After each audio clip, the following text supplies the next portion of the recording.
On November 26, 1930, an editorial of news with the headline "Village of the Dead" was published on the main page of the Meriden Daily Journal newspaper, which was published in Canada. A whole tribe in northern Canada vanished without a trace overnight, and this news caused a wave of panic to spread across the entire country of Canada. The lake in question is called Angikuni Lake, and it may be found in a remote region of northern Canada. There was a small community known as Eskimo that resided on the shore. There were approximately 100 to 150 people who made a living fishing from this lake. This region in northern Canada is home to a small population of a few thousand people, despite the fact that it covers millions of square kilometers. This region is defined by severe weather conditions.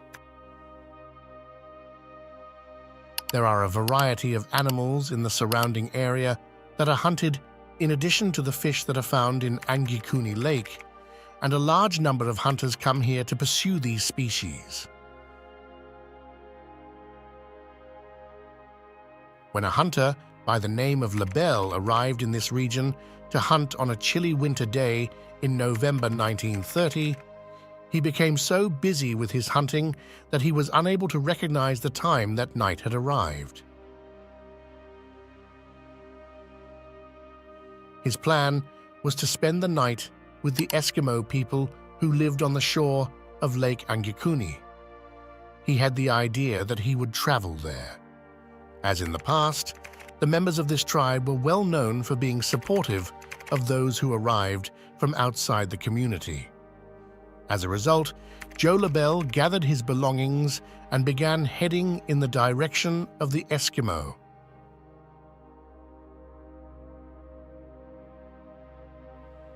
In addition to the fact that it was a moonlit night, there was perfect silence in the distance. There was no one visible, and there was no single voice that could be heard from afar.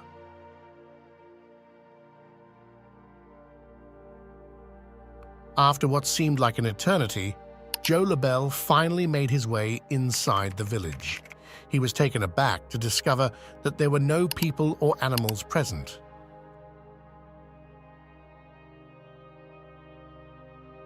Furthermore, he was surprised to see smoke rising from the tops of some of the homes, as if someone were within them. He walked to a camp at random, but there was no one there, and the situation was similar for all of the sites. In some homes, the cooking utensils were placed above the stove, but the food was burned in them. This meant that someone had kept the food for the night, but he was unable to finish it. Even the garments that the ladies of the community made were present, and the thread had been placed into the needle as well. At first glance, it appeared like the people who lived in the settlement had abruptly abandoned this location. Nonetheless, Joe Lebel eventually started searching the entire settlement. It was brought to his attention that the dogs that were being kept by the natives had a rope tied around their necks, yet the dogs were starving to death.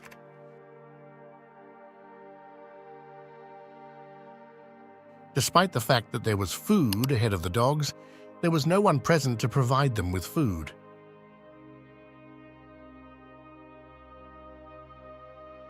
It appeared that someone was attempting to excavate a grave when he came across a hole in the ground at a certain site. When he saw this grave, it appeared that it would not require quite a bit of time to dig it. As a result of all that happened, which caused Lebel's worry and fear, he was extremely anxious about witnessing all of this happening by himself at night. However, it appeared like something unusual had taken place in this location, despite the fact that people in this area definitely bring their dogs with them wherever they go. The fact that they were unable to even eat, that they forgot their clothes and their dogs, and that they even neglected to put out the fire that was burning was really abnormal. He could not stand to see all of this for quite a bit of time, and he arrived at the nearby telegraph office as fast as he could. After arriving at that location, he made contact with the Royal Canadian Mounted Police camps and informed them about the eyewitness story. As soon as the police arrived at the village, it became clear that what LaBelle had stated was accurate.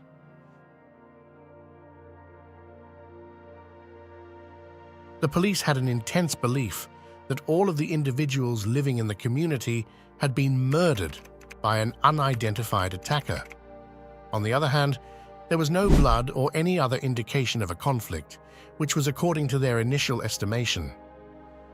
Without delay, the police initiated a search operation with the intention of locating the locals. A very unusual thing was discovered during this search operation. Perhaps no one had noticed that the entire community was covered with snow, but no one had left any footprints on the snow. There were just a single person's footprints, and that was LaBelle's own. LaBelle's footprint was the only one that was found on the snow. The lake had also been frozen, and the boats of the villagers were docked on the ground.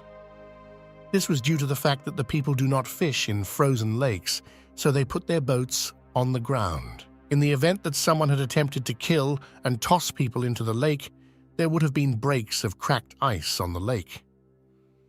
During the span of the investigation, the authorities found out that the people had vanished 8 days before Joe LaBelle's arrival, and the dogs weren't killed from starvation within a day or two.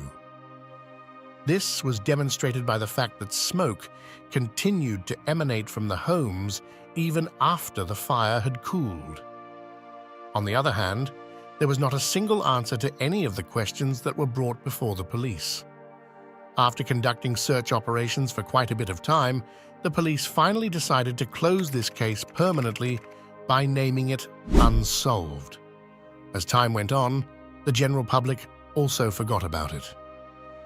In 1984, nearly 50 years after the occurrence of this event, Roger Bohr and Nigel Blundell wrote an article in which they attempted to prove a connection between the alien and the entire matter. According to what they wrote in their paper, when they went searching for this region close to Angikuni Lake, they discovered a hunter and his 2 sons hiding out there.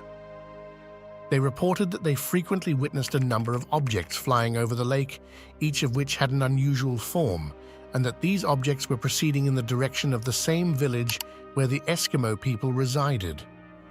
There was not a single piece of evidence that could be considered convincing that aliens appeared or that they attacked, which is why many did not believe that idea. The fact of the matter is that this event is going to be 100 years old, and to this day, no one has the solution to the question of where the people of the village of Angikuni Lake disappeared without a trace. After this, many individuals began inventing scattered stories about the disappearance of the Eskimo tribe. However, the fact remains that this incident is going to be 100 years old. There is still plenty of mystery about the disappearance of the Eskimo tribe that lived close to Angikuni Lake.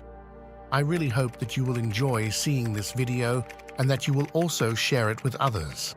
We are grateful to you for your helpful comments. Watch out for us in the next video.